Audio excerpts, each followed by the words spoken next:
और डॉक्टर अभिषेक श्रीवास्तव हैं जो कि लेखक है, मोटिवेशनल स्पीकर हैं और हमारे आज की युवा पीढ़ी के लिए जीवनदाता के रूप में अगर कह दे तो वो भी सही है।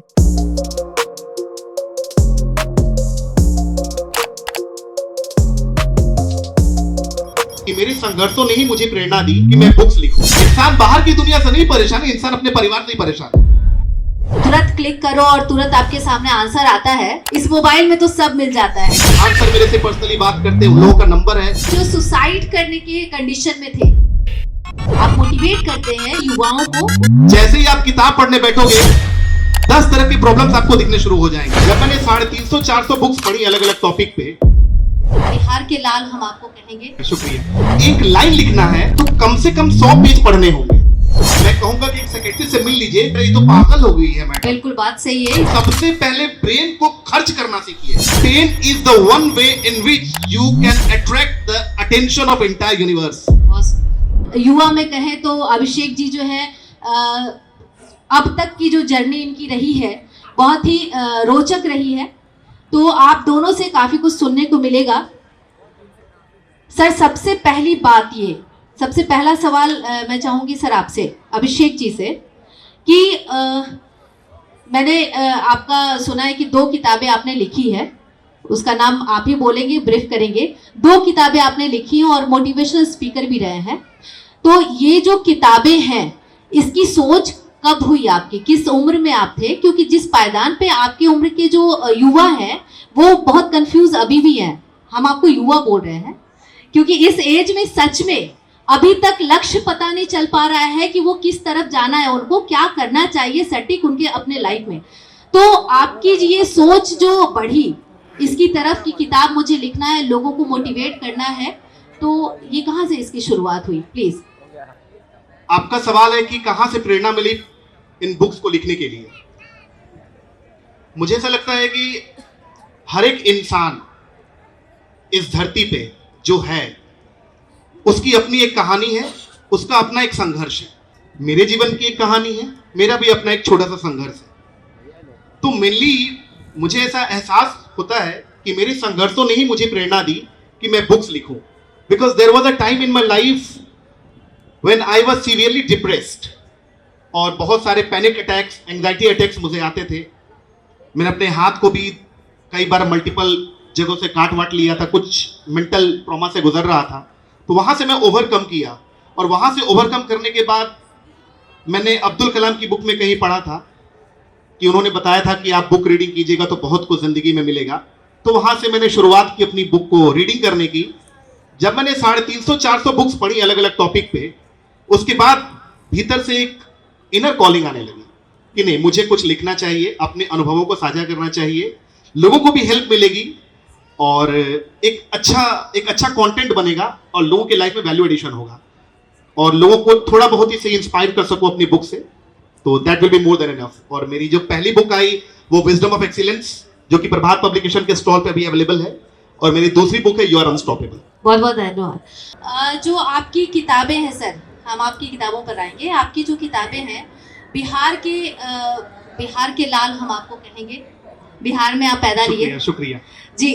तो बिहार में आप हिंदी पर फोकस ना करते हुए जो अंग्रेजी भाषा में जो किताबें आपने लिखी हैं, तो आपको नहीं लगा कि अगर हिंदी भाषा को अपनाते तो शायद ये किताबें ज्यादा लोग इंटरेस्ट के साथ पढ़ते और अंग्रेजी भाषा पर आपको लगता है कि you have to be spontaneous. Spontaneous का सामान्य अर्थ होता है जो दिल से निकल के आए। तो कहते हैं कि सुबह लिखता हूं, शाम लिखता हूं, हाले दिल तमाम लिखता हूं, वो कलम भी दीवानी हो जाती है जानम जिसे तेरा नाम लिखता। क्या बात है, बहुत बढ़िया। तो आप जब किसी अपने मन की भावना को जब आप लिखते हैं तो जिस भाषा में आप सहज हैं उसी भाषा में लिखें। लिखना एक उसमें डूब जाना है ना। अगर आपको एक लाइन लिखना है तो कम से कम 100 पेज पढ़ने होंगे। आज मेरे पास मेरी लाइब्रेरी में कम से कम 850 के आसपास पुस्तकें हैं और टोटल मैंने बुक को जो रीड किया है 600 बुक्स को मैंने रीड किया। तो बात आती है कि इंग्लिश में ही क्यों। बचपन में सौभाग्य अच्छा था, पिताजी बैंक में थे, पढ़ाई का घर पे माहौल था और पिताजी ने अंग्रेजी स्कूल में एडमिशन करा दिया और अंग्रेजी के टीचर भी बाखुदा बहुत अच्छे मिल गए। तो एक लिंक बन गया, एक कनेक्शन बन गया इंग्लिश। और उसके बाद मैंने बुक्स पढ़नी शुरू की, अब्दुल कलाम साहब की, डॉक्टर अरिंदम चौधरी जी की। तो अरिंदम चौधरी सर का जो स्टाइल, जो जिस स्टाइल से वो लिखते हैं, मैं कनेक्ट कर गया। क्या बात है।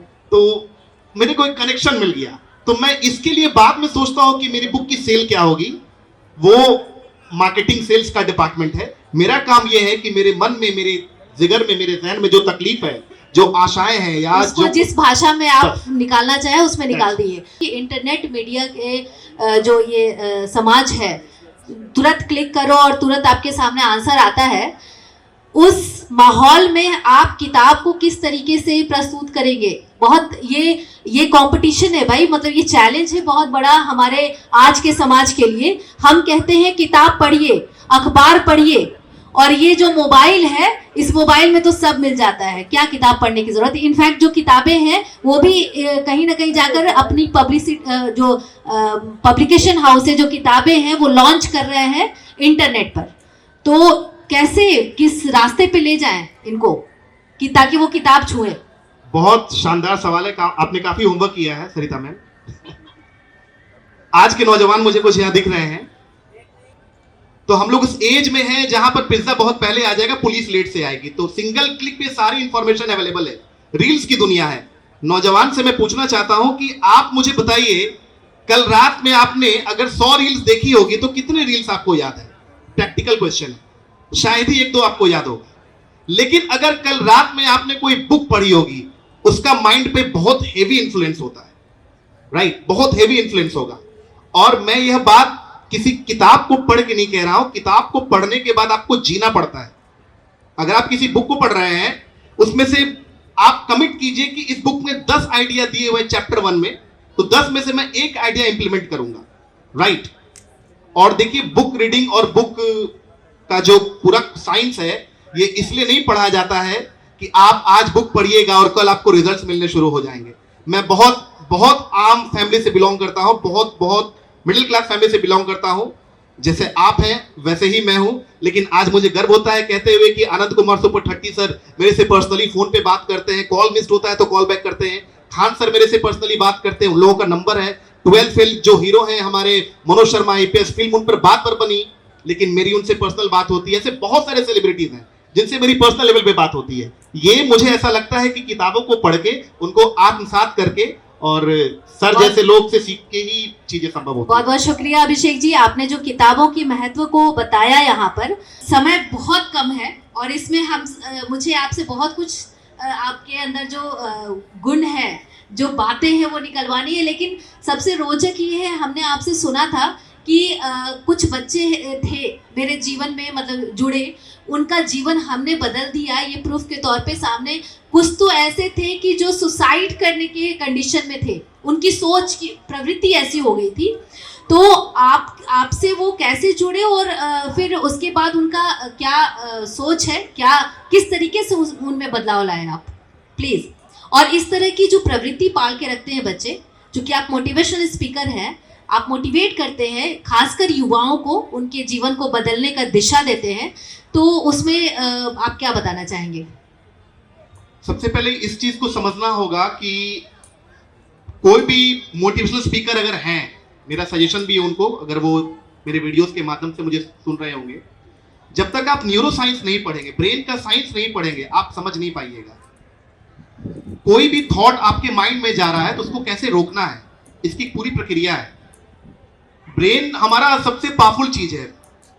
अब यहां मैं आपको बायोलॉजी पूरा नहीं पढ़ाऊंगा, लेकिन आप बहुत सधे हुए शब्दों में आप समझिए, हमारे पास एक न्यूरॉन की जो कैपेसिटी होती है, एक लेटेस्ट कंप्यूटर के बराबर होती है, और 10 लाख करोड़ न्यूरॉन्स है हमारे पास। हमारे मेमोरी में जो स्टोरेज की कैपेसिटी है वो 2.5 बिलियन जीबी है। सामान्य शब्दों में मैं आपको समझाऊं तो हमारे न्यूरॉन के तार को अगर आप खोलोगे और उसको पूरा एक लंबा चक्कर लगाओगे तो पूरी दुनिया का 4 चक्कर लग जाएगा, इतना लंबा तार है हमारे माइंड में। और अगर हमारे ह्यूमन ब्रेन का एक सर्वर बनाओगे तो 4 माउंट एवरेस्ट लगेंगे। 200 पेज की 5 करोड़ किताबें पेज नंबर के साथ याद करने की कैपेसिटी हमारे ह्यूमन माइंड की है। लेकिन हम लोग सिर्फ 2% यूज कर रहे हैं। मैं नहीं 2% यूज कर रहा, मैं पूरा यूज करता हूं। तो सबसे पहले ब्रेन को खर्च करना सीखिए, भागिए मत। ब्रेन को जितना स्ट्रेस दीजिएगा, जितना सोचिएगा, जितना उसमें डीपर थिंकिंग और मेडिटेशन पे जाइएगा, उतनी नई चीजें निकल के आएंगी।